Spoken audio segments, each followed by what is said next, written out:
بھارت کے اندر اس وقت ایک بڑی پریشانی ہے اور اس کی وجہ یہ ہے کہ اب پاکستان کو چین سے ایک اور کھیپ ملی ہے اور اس مرتبہ وہ ہے جنگی ہیلی کاپٹرز. اور یہ ہیلی کاپٹرز کوئی عام ہیلی کاپٹرز نہیں ہے. آپ کا بھی سر فخر سے بلند ہو جائے گا. کنگنا رناوٹ ایک سیاستدان بھی بن چکی ہیں. انہوں نے ایک بڑی ہی گری ہوئی حرکت کی ہے جس کی وجہ سے انڈیا کے اندر ان کے اوپر بڑی تنقید ہو رہی ہے. آڈیو لیکس کا سلسلہ جو ہے اب دوسری سٹیج کے اوپر چلا گیا ہے. شیخ وقاص اکرم صاحب کی جناب کچھ اور آڈیوز بھی جو ہیں وہ اب سامنے آ گئی ہیں انتہائی غصے میں, اور وہ ذکر بیسکلی ہماری ہی اس آڈیو کا کر رہے ہیں. السلام علیکم ناظرین, میں ہوں منصور علی خان. اپنے ڈیل چینل کے اوپر آپ کو خوش آمدید کہیں گے. ناظرین, پچھلے 12 گھنٹے میں جو اہم ترین خبریں ڈیولپ ہوئی ہیں اس کے بارے میں تفصیل سے آپ کو آگاہ کریں گے. جناب, بھارت کے اندر اس وقت ایک بڑی پریشانی ہے اور اس کی وجہ یہ ہے کہ آپ جانتے ہیں کہ جو پاکستانی جو لڑاکا طیارے تھے جو چین سے آئے تھے, اب پاکستان کو چین سے ایک اور کھیپ ملی ہے اور اس مرتبہ وہ ہے ہیلی کاپٹرز کی, جنگی ہیلی کاپٹرز. اور یہ ہیلی کاپٹرز کوئی عام ہیلی کاپٹرز نہیں ہے. ابھی میں تھوڑی دیر میں جب اس کی تفصیلات آپ کے ساتھ شیئر کروں گا تو آپ کا بھی جو ہے نا وہ سر فخر سے بلند ہو جائے گا کہ پاکستان کے جو ہتھیار ہیں وہ اتنے پوٹنٹ ہو گئے ہیں, اتنے اسٹرانگ ہو گئے ہیں. اس کی ڈیٹیلز آپ کے ساتھ شیئر کریں گے.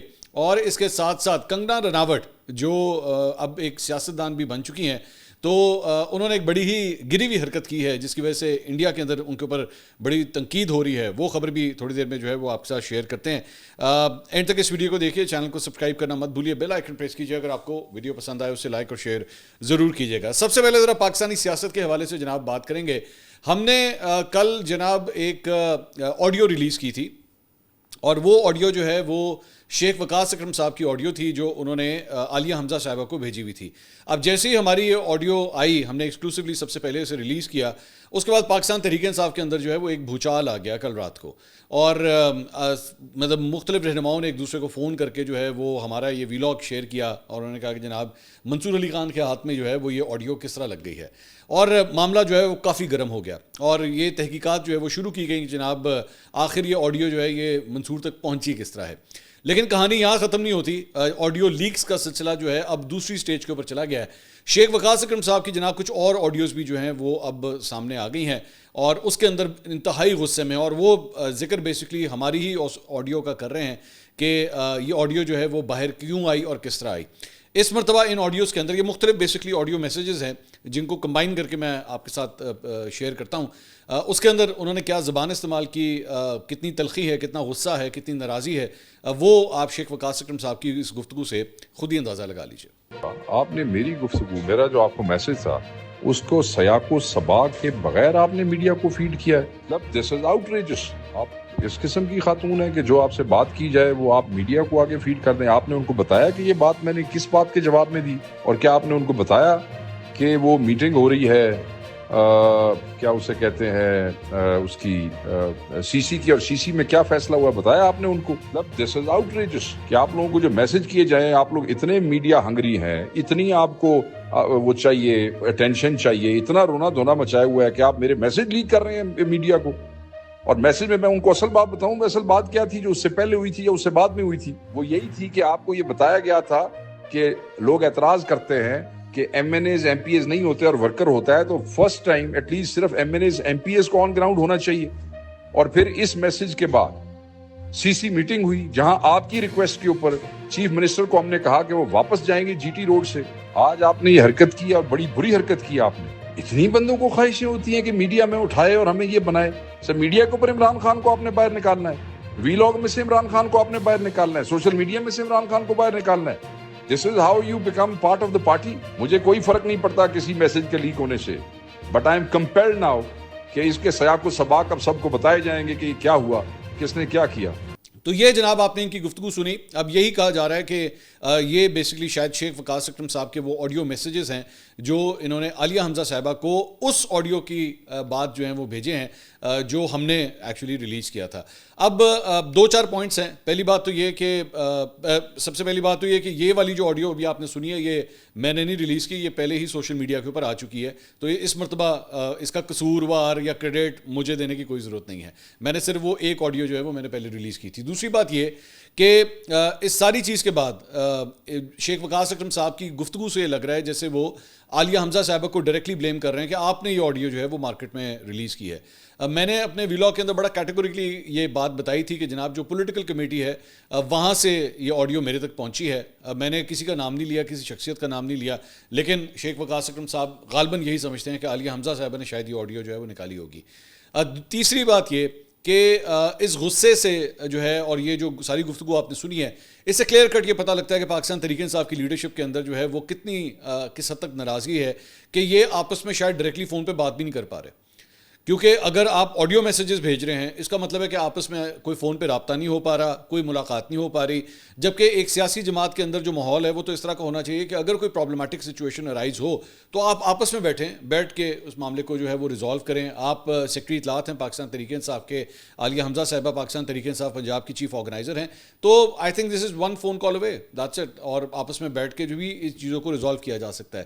لیکن مجھے اس گفتگو سے یہ تاثر ملا ہے کہ معاملات اس حد تک خراب ہو چکے ہیں کہ ایک دوسرے کو اب صرف وائس نوٹس جو ہیں وہ بھیجے جا رہے ہیں کہ جناب آپ نے یہ کیا اور آپ نے وہ کیوں کیا. آپس میں کمیونیکیشن کا کس حد تک بڑا فلا ہے. مطلب آپ اسی سے اندازہ لگا لیجیے نا کہ جو آڈیو میں نے ریلیز کی تھی اس کے اندر بھی شیخ وقاص اکرم صاحب ایکچولی عالیہ حمزہ صاحبوں کو جو انفارم بھی کر رہے ہیں کہ جی یہ فیصلہ ہوا ہے کہ آپ اس فنکشن میں نہیں آئیں گی, یہ بات بھی ایک آڈیو میسج کے ذریعے جو ہے کنوے کی گئی. مطلب ہے no one even had the courtesy to actually call her and inform her کہ جی یہ فیصلہ جو ہے وہ ہم نے کیا ہے اور بہتر ہے کہ آپ اس میں نہ تشریف لے کر آئیں. ایون دو اس فنکشن کے اندر جو ہے وہ نان الیکٹڈ لوگ وہاں پہ موجود تھے جو کے پی سے تشریف لے کر آئے ہوئے تھے, مطلب بڑی تعداد میں وہاں پہ موجود تھے, لیکن عالیہ حمزہ صاحبہ کو نہیں بلایا گیا. سلمان اکرم راجہ صاحب جو ہیں ان کے بارے میں بھی سوال ہو رہا ہے کہ وہ کس حیثیت میں بیٹھے ہوئے تھے. پارلیمنٹ کے اندر تو وہ بھی نہیں ہے اس وقت, لیکن پریس کانفرنس کے اندر وہ بیٹھے ہوئے تھے. تو اس سے آپ کو جو ہے نا انٹرنل فائٹ کا جو ہے وہ آئیڈیا ہوتا ہے. اور دوسری بات یہ کہ now I hope you can understand کہ جب ہم آپ کو بتاتے ہیں کہ جناب پاکستان تحریک انصاف کی لیڈرشپ کے یہ جو آپس میں فریکچرز ہیں, جو فیکشنز ہیں اور فریکچرز ہیں, اس کی وجہ سے پاکستان تحریک انصاف جو ہے وہ کس حد تک ٹوٹی ہوئی ہے اس وقت. اور انہوں نے کیا عمران خان صاحب کی رہائی کے لیے, اس کاز کے لیے کچھ کرنا ہے, کیا تحریک چلانی ہے جب آپس میں تعلقات جو ہے وہ اس حد تک جو ہے وہ خراب ہو چکے ہیں. تو اللہ ہی خیر کرے, آنے والے ہفتوں کے اندر جو ہے وہ کیا صورتحال بنتی ہے وہ میرے خیال میں آپ کو لگ پتہ جائے گا جس طرح ڈیٹیلز جو ہیں مزید سامنے آئیں گی. فیصل چودھری صاحب, فواد چودھری صاحب کے بھائی, انہوں نے بھی اس کے اوپر جو ہے لب کشائی کی. انہوں نے ٹویٹ کیا, انہوں نے کہا لاہور میں قیادت نے کوٹ لکھپت جیل میں قید رہنماؤں سے ملاقات کی کوشش تک نہیں کی. ان کے بچوں کو بلا کر عزت افزائی کر دیتے تو کون سی قیامت آنی تھی. شہید جمہوریت ذلہ شاہ سمیت دوسرے شہداء کے گھروں پر جا کر ان کے ورثہ سے تعزیت کی رسم ادا کر لی جاتی تو کون سا آسمان ٹوٹ پڑتا. صنم جاوید خان نے اتنی جیل کاٹی ہے, اس کو بلا کر تھوڑی عزت دے دیتے تو کیا تھا. عالیہ آپا ہماری سینئر ہیں, ان سے بدتمیزی کرنے کی اجازت کارکنان نہیں دیں گے. شیخ وقاص اکرم فوری طور پر عالیہ آپا اور کارکنان سے معافی مانگے. تو معافی کیا مانگنی ہے, وہ تو الٹا ایک مطلب دوسرا راؤنڈ آف اٹیک جو ہے وہ شروع ہوا, جو بھی تھوڑی دیر پہلے جو ہے وہ آپ نے آڈیو میں سنا ہے. مریم ریاض بٹو, بشرا بی بی کی بہن, انہوں نے بھی ٹویٹ کیا. انہوں نے کہا دانستہ پارٹی کو نقصان پہنچا رہے ہیں پارٹی کے اندر کے لوگ, تاکہ ووٹرز کو یقین دلا دیں کہ یہ پارٹی کسی کام کی نہیں رہی. خان کے نام پر جو حکومت بنی کے پی کے میں, اس کی کارکردگی کو صفر کریں تاکہ کے پی کے سے بھی خان کی محبت جو لوگوں کے دلوں میں ہے اسے ختم کیا جا سکے. یاد رکھیں کہ جو چند لوگ اس وقت پارٹی کو تباہ کر رہے ہیں یا کسی طرح کے ذاتی مفاد کی وجہ سے اپنی ذمہ داریاں نہیں نبھا رہے, آپ نے ان کی وجہ سے اپنے خان کی محبت کو کم نہیں کرنا. وہ تو اب بھی اپنی بیوی سمیت آپ لوگوں کے حق کے لیے لڑنے کی سزا کاٹ رہے ہیں. اس گرمی میں دونوں چھوٹے سے تندور نما سیل میں قید ہیں. بھروسہ صرف اللہ کی ذات پہ اور اپنی قوم پر ہے. پاکستان تحریک انصاف کے حوالے سے مطلب کس حد تک معاملات جو ہیں وہ خراب ہو رہے ہیں کے پی کے اندر. میرے خیال میں پچھلے ویلاگ کے اندر میں نے آپ کے ساتھ ایک سروے رپورٹ جو ہے وہ جاری کی تھی جو گیلپ پاکستان نے ترتیب دی ہے, اور اسی سے آپ کو آئیڈیا ہو سکتا ہے کہ موجودہ جو علی امین گنڈا پور صاحب کی حکومت ہے لوگوں کی اس سلسلے میں کیا رائے ہے. وہ یہ سمجھتے ہیں کہ ہاں پاکستان تحریک انصاف نے کام کیا, لیکن پچھلی اپنی 2 حکومتوں میں ضرور کام کیا. گنڈا پور صاحب جب سے آئے ہیں تب سے کام کی وہ رفتار نہیں ہے. ہوئے ہیں کچھ جو شعبوں کے اندر کام ہو رہے ہیں, لیکن وہ سپیڈ نہیں ہے, وہ ایفیشنسی نہیں ہے جو پچھلی حکومتوں کے اندر جو ہے انہوں نے دیکھی ہے. جرنلسٹ ہیں زبیر علی خان, پاکستان تحریک انصاف کو کئی سالوں سے کور کر رہے ہیں. انہوں نے ایک ٹویٹ کیا ہے, انہوں نے کہا علی امین گنڈا پور نے سینٹ کے امیدواروں کی فہرست سے مراد سعید کا نام بھی نکال دیا. مراد سعید کے متبادل امیدوار اظہر مشوانی کا نام بھی فہرست سے خارج. اظہر مشوانی ویسے بھی پاکستان کے اندر نہیں ہے, یہ لاسٹ جو مجھے پتہ لگا تھا یو کے گیا ہوا تھا اور ان کا وہ سوشل میڈیا وغیرہ ہینڈل کرتا ہے. عرفان سلیم اور خرم ذیشان بھی سینٹ کی فہرست سے نکل گئے. ورکرز سارے فارغ, پیچھے رہ گئی مال والی پارٹیاں. اچھا زبیر علی خان صاحب یہ سمجھ رہے ہیں کہ اب جا کے یہ پہلی دفعہ اس طرح ہوا ہے کہ مال والی پارٹیاں جو ہیں ان کو اکوموڈیٹ کیا جا رہا ہے. مال والی پارٹیاں اور بھی بہت سی رہی ہیں پاکستان تحریک انصاف میں, ان کو بھی پوری طرح اکوموڈیٹ کیا جاتا تھا. جہانگیر ترین صاحب کو جب آپ نے پی ٹی آئی کا اتنا اہم عہدہ دیا ہوا تھا, بعد میں ضمنی الیکشن کے اندر ان کے بیٹے کو وہاں پہ جو ہے وہ ٹکٹ جاری کیا گیا, اور زلفی بخاری صاحب جو تنویر الیاس صاحب ہیں آزاد کشمیر سے, یہ ساری مال والی پارٹیاں ہیں. یہ تو میں ابھی چند آپ کو بتا, فیصل واڈا صاحب بھی ایک بڑی مال والی پارٹی ہیں, وہ بھی پارٹی کے اندر ہی تھے. تو مال والی پارٹیوں کو پہلی دفعہ ہے, یہ ساری سیاسی جماعتیں اسی طرح یہ اکوموڈیٹ کرتی آئی ہیں, ساری کرتی ہیں, پیپلز پارٹی بھی, نون لیگ بھی, پاکستان تحریک انصاف بھی یہ کام کرتی تھی. یہ کوئی پہلی دفعہ تھوڑی ہو رہا ہے. اس سے پہلے جو سینٹ کے الیکشنز ہوئے تھے تو ایک صاحب کو بلوچستان سے, مجھے آج بھی اس وقت نام میرے ذہن سے نکل رہا ہے, ان کو ٹکٹ دیا گیا, پاکستان تحریک انصاف کے ورکروں نے احتجاج کیا, ان سے وہ ٹکٹ واپس لے لیا گیا, وہ آزاد حیثیت میں کھڑے ہوئے, پاکستان تحریک انصاف کے لوگوں نے ان کو ووٹ دیا, وہ آزاد حیثیت میں الیکٹ ہوئے اور پاکستان تحریک انصاف کو جوائن کر لیا. انہوں نے کہا اینج نہیں تو پھر اینج آ جاؤ, کوئی مسئلہ نہیں.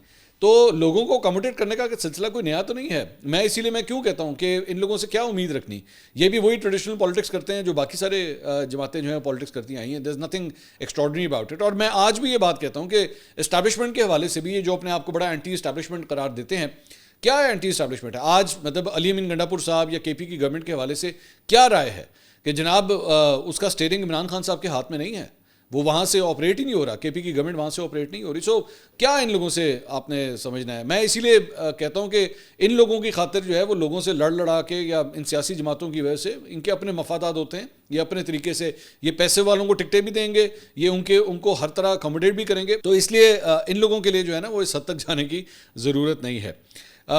اس کے ساتھ ساتھ ایکسپریس کے اندر ایک خبر آئی ہے, خبر میں میں تھوڑا سا بیک گراؤنڈ آپ کو بتا دیتا ہوں. انہوں نے کہا جی وزیر اعلیٰ علی امین گنڈا پور کے دورہ پنجاب کا بنیادی مقصد سینٹ میں party ticket holder Mirza Muhammad Afridi کی حمایت تھی, جن پر ٹکٹ ناجائز ذرائع سے حاصل کرنے کے الزامات ہیں. پی ٹی آئی کے عہدیداروں نے دعویٰ کیا کہ وزیر اعلیٰ کا یہ دورہ ناجائز ذرائع سے پارٹی ٹکٹ کے اجراء کے الزامات کو تقویت دیتا ہے. پارٹی ذرائع نے بتایا کہ وزیر اعلیٰ علی امین گنڈا پور کی قیادت میں پی ٹی آئی قافلے کا آخری منزل مرزا محمد افریدی کے فارم ہاؤس پر پہنچنا حیران کن تھا, جہاں پارلیمانی پارٹی کے اعزاز میں کھانے نے واضح کیا کہ دورے کا اصل مقصد مرزا محمد افریدی کی حمایت میں ارکان جمع کرنا تھا. انہوں نے کہا کہ پارٹی میں سینٹ ٹکٹ کے حوالے دو آراء پائی جاتی ہیں, اکثریت اسے ناجائز قرار دیتی ہے. پارٹی کے سینئر ذرائع نے کہا کہ قافلے کے قیام متعام کے پرتعیش انتظامات پر بعض حلقوں نے ناپسندیدگی کا اظہار کیا. انہیں یقین ہے کہ سینٹ کا ٹکٹ مٹھی گرم کرنے پر جاری ہوا, اس کی پارٹی کے مخلص کارکن نظر انداز کر دیے گئے. انہوں نے کہا کہ پارٹی حلقے سمجھتے ہیں کہ کسی اے ٹی ایم کی طرف دیکھنے کے بجائے صرف ووٹروں پر انحصار کرنا چاہیے. پارٹی چلانے کی فنڈنگ کی ضرورت پڑتی ہے اور اس قسم کا لین دین بھی ضروری ہے, مگر اس کی حمایت نہیں کی جا سکتی.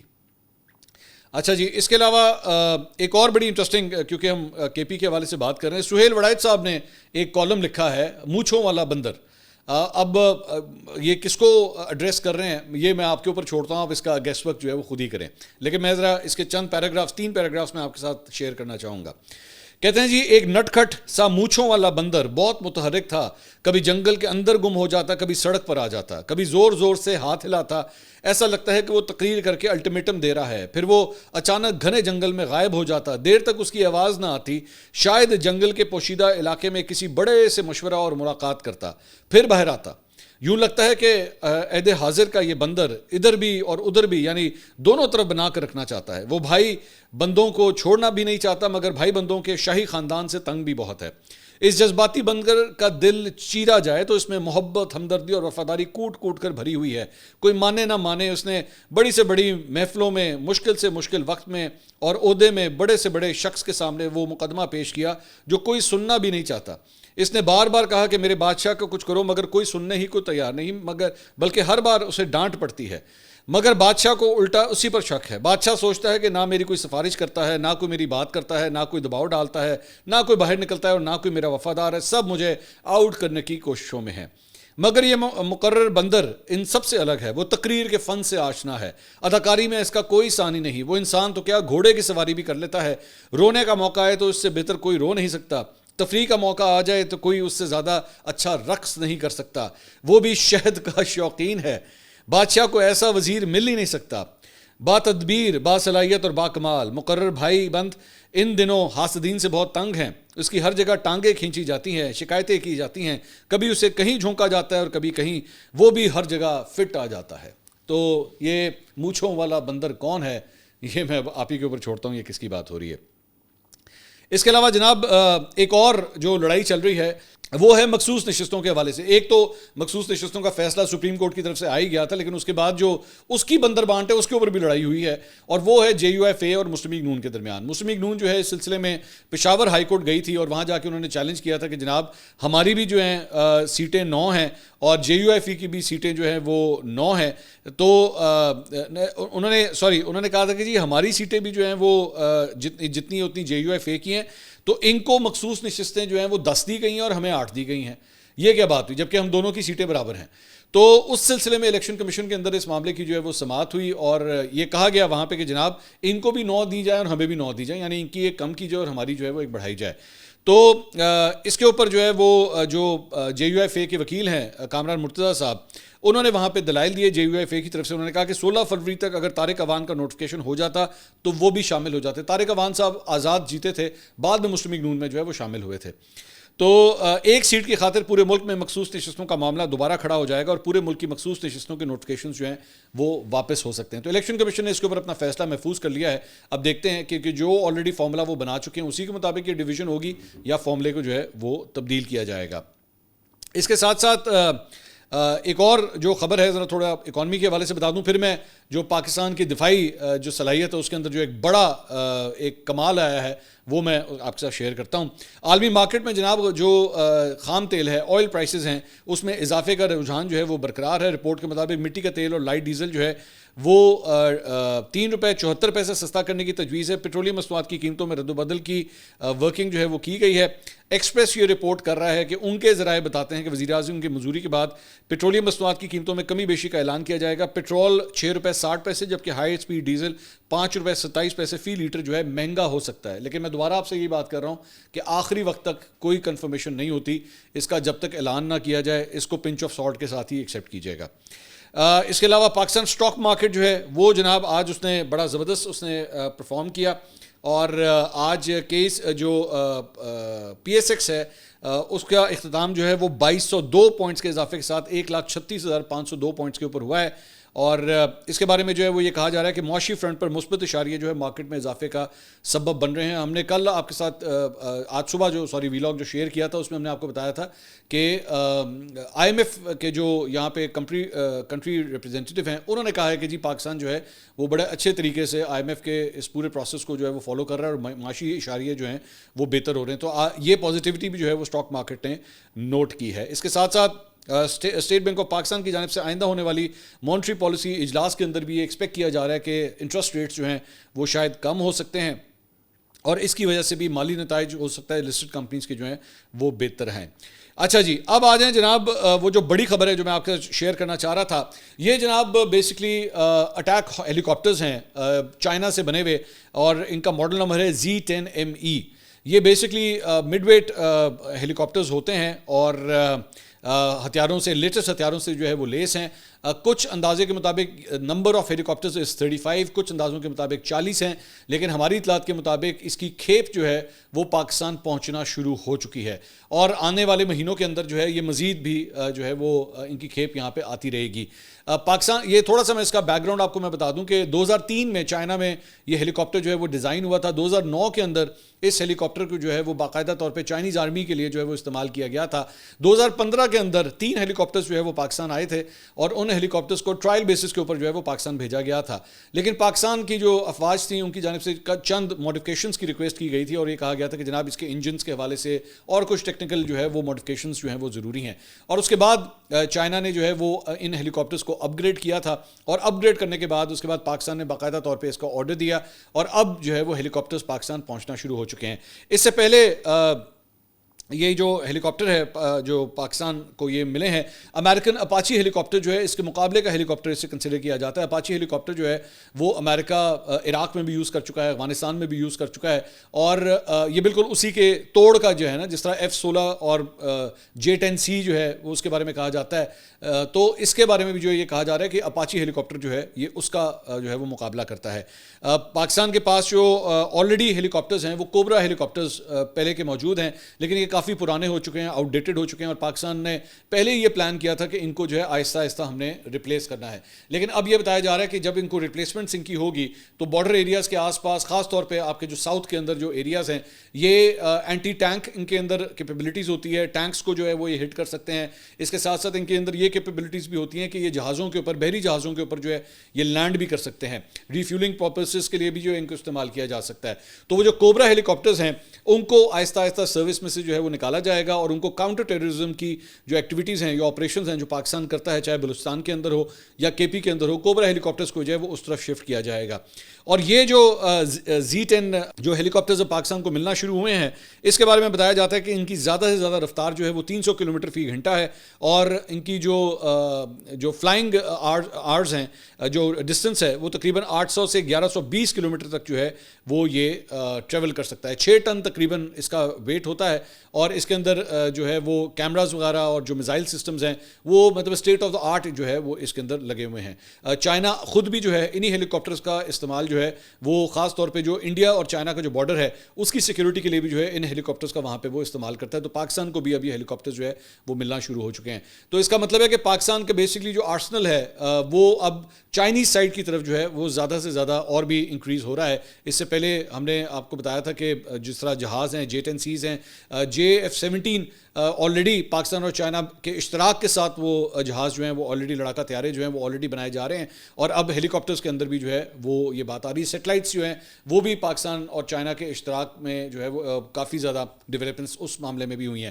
تو انڈیا کے اندر جو ہے وہ obviously they would be watching all this with a point of concern. اب آ جائیے جناب بی جے پی کی ایم پی اے کی عادت پڑی ہوئی, ایم پی کنگنا رناوٹ صاحبہ. کنگنا رناوٹ جو ہیں وہ اکثر اوقات خبروں کے اندر رہتی ہیں, اور اپنی بیوقوفیوں کی وجہ سے ہی اکثر اوقات رہتی ہیں. یہ جو فوٹیج آپ اسکرین کے اوپر دیکھ رہے ہیں اس میں بیسکلی یہ اپنے جو ہوم ڈسٹرکٹ ہے وہاں پہ یہ گئی ہوئی تھیں. تو وہاں پہ ایک 80 سال کا بوڑھا شخص جو ہے وہ آتا ہے اور ان سے آ کے اپنی ایک ڈیمانڈ کرتا ہے, اور وہ ہاتھ جوڑ کے ان کے قدموں میں سے جو ہے وہ سامنے بیٹھ جاتا ہے, اور وہ اپیل کر رہا ہے, وہ اپنی فریاد کر رہا ہے, قانون سازی کی بیسکلی وہ بات کر رہا ہے. تو آگے سے کنگنا جو ہے وہ کہتی ہیں کہ جی یہ میرا کام نہیں ہے, یہ آپ مکھ متنی سے جا کے بات کریں, یہ میری ڈومین میں آتا ہی نہیں ہے.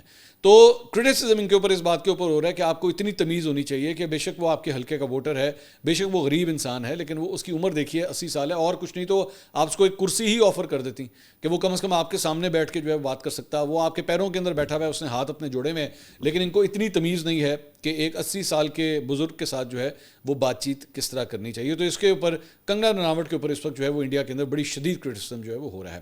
انشاءاللہ اگلی ویڈیو میں آپ سے دوبارہ ملاقات ہوگی. اللہ حافظ.